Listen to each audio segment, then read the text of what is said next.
Este señor que aparece junto a mí es Jorge Luis Borges. Jorge Luis Borges es un señor cuya obra literaria me parece una de las más importantes del siglo XX en, en lengua española. Era muy conservador, sí era conservador, lo cual tampoco tiene que ser un problema para nadie. Mira, a Camilo José Cela, que fue informador de la dictadura de Franco y entregó a muchísimas personas a la tortura de los esbirros de Francisco Franco y probablemente a la ejecución, porque ese era Camilo José Cela, fue premio Nobel de Literatura. Y él actuaba en contra de aquellos que consideraba la izquierda. Borges simple y sencillamente tenía posiciones en una ingenuidad conmovedora de un conservadurismo infantil imbuido por su educación británica en la niñez. Pero nunca estuvo presente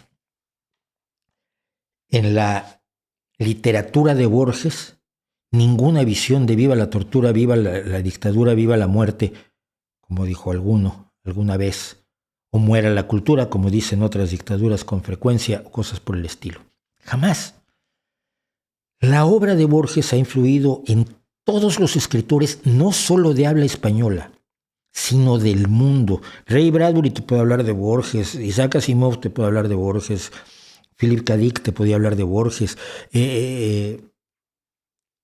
Fue una potencia enorme con sus cuentos. Como no se le daba el Nobel y desde 1967 se propuso en varias ocasiones que ganara el premio Nobel, yo que hacia los años 80 empecé a escribir una columna en el periódico Excelsior en México, se llamaba Circuito Impreso, en la sección de cultura.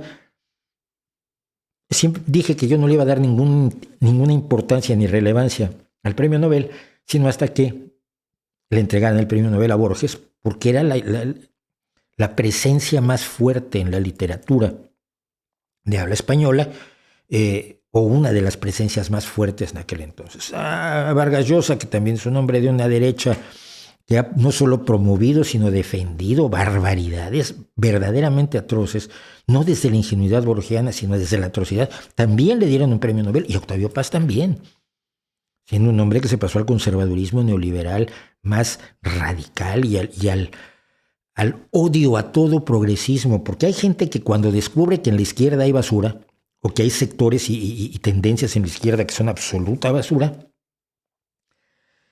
la critican, pero mantienen los ideales de justicia, solidaridad, igualdad, progreso, avance, de una sociedad mejor y más feliz, que son los que caracterizan a la izquierda. Otros deciden que no pueden, que si alguien en la izquierda es tan absurdo, tan brutal como Stalin o tan tonto como la Academia Estadounidense que últimamente se ha subido al posmodernismo, últimamente hablo de 40 años probablemente, entonces deja a la izquierda y se vuelve radicalmente conservador y defiende a Donald Trump. A mí me parece que eso significaba que desde el principio no tenías principios. Pero Borges no fue nada de eso, ¿no? Se ha dicho que no se le dio el Nobel por sus posiciones conservadoras. Como hemos visto, hay muchos conservadores peores que Borges a los que se les dieron.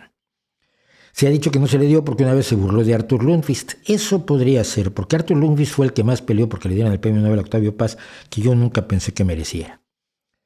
Pero esas son las razones que se han aducido, y María Kodama misma, su viuda lo ha manejado, por las que nunca se le dio el premio Nobel a Borges. Luego vino el hecho de que, como ya era muy mayor, no se lo querían dar porque era muy mayor. Finalmente Borges decía que se había vuelto una costumbre proponerlo para el Nobel, y se había vuelto una costumbre, un hábito, una tradición, decía él, negarle el premio Nobel. Y es una pena que un escritor de la enorme estatura de Jorge Luis Borges haya muerto sin ser reconocido con el máximo galardón de la literatura, o el que pretende ser el máximo galardón de la literatura. Mira, yo a estas alturas ya no me lo creo, cuando al principio se le negó a Tolstoy porque era de izquierda. O sea, este tipo de cuestiones que trascienden totalmente lo que es la calidad literaria y la incidencia en los seres humanos a su alrededor. ¿Por qué? Y con esto termino. El premio Nobel de Literatura se da de una manera que no tiene nada que ver con el testamento de Alfred Nobel. El testamento de Alfred Nobel no dice que se le da el Nobel de Literatura a alguien que tenga una obra que le haya gustado un montón al comité del Nobel. O sea, que tenga una serie de libros, una serie de escritos, una serie de canciones, en el caso de Bob Dylan. El testamento de Alfred Nobel decía que el premio Nobel se entregará a la obra que más haya colaborado al entendimiento y los más altos valores humanos. Más o menos, no tengo la redacción exacta ahora, pero usted la puede consultar. Es decir, el premio Nobel de Literatura se iba a dar a un libro de poesía, una novela, un libro de narrativa, un libro de cuentos, que más hubiera influido en los máximos valores humanos. Es decir, en la parte de la literatura que nos da una experiencia social y humana compartida. Eso es lo que quería Alfred Nobel y eso no se está haciendo. Porque si no, solamente con el hombre de la casa rosada, con el hombre de la esquina rosada, con cualquiera de los cuentos, de los libros de cuentos de Borges, que nos hicieron el libro de arena, por favor, que nos hicieron a todos nosotros querer desesperadamente ser Borges, hubiera bastado para que se lo dieran. Pero una vez que te has pasado por donde te conté el testamento de Alfred Nobel, lo demás ya viene siendo lo de menos.